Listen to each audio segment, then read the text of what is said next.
প্রতিকূলের বিষয়ে ব্যক্তি প্রতিকূল, কমরেড প্রতিকূল সবকে নিয়েই আমাদের পার্টি বলেছেন। লড়াইটা তো দুর্নীতির বিরুদ্ধে, গুন্ডারাজের বিরুদ্ধে, দাঙ্গাবাজের বিরুদ্ধে, পশ্চিমবঙ্গকে বাঁচানোর লড়াইয়ে। সেই লড়াইয়ে যারা দাঙ্গাবাজদের বিরুদ্ধে, গুন্ডারাজের বিরুদ্ধে, দুর্নীতি রাজের বিরুদ্ধে থাকবে তারা একসাথে লড়ছে জান কবুল করে, রাস্তায় পথে ঘাটে। এরকম আরও অসংখ্য কর্মীরা আছেন যারা লাল ঝান্ডা ধরবেন, ধরছেন।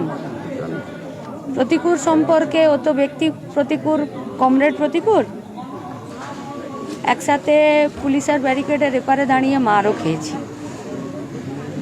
ফলত লড়াইটা যখন রাজনীতির, এবং সেই রাজনীতি থেকে যখন যাদের বিরুদ্ধে রাজনীতি, আমি জানি না সে ঠিক এই মুহূর্তে কি করছে, কিন্তু পশ্চিমবঙ্গের চলমান যে ব্যবস্থা আছে তা বদলের রাজনীতিতে অসংখ্য ছেলেমেয়েরা রাস্তায় পথে ঘাটে দাঁড়িয়ে জান কবুল করে লড়াই করছে।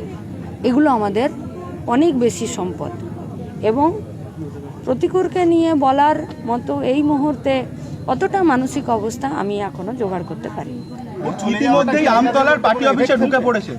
এ গোটা পশ্চিমবঙ্গের যারাই দুর্নীতি রাজের বিরুদ্ধে, গুন্ডারাজের বিরুদ্ধে লড়ছে তারা আমাদের সম্পদ। আর যারাই দুর্নীতিরাজ এবং গুন্ডারাজ এবং দাঙ্গাবাজদের সঙ্গে যারা এখনো আছেন তাদেরকে আমরা ওখান থেকে বের করে আমাদের দিকে আনতে এখনো পারিনি। এইটাই আমাদের লড়াই।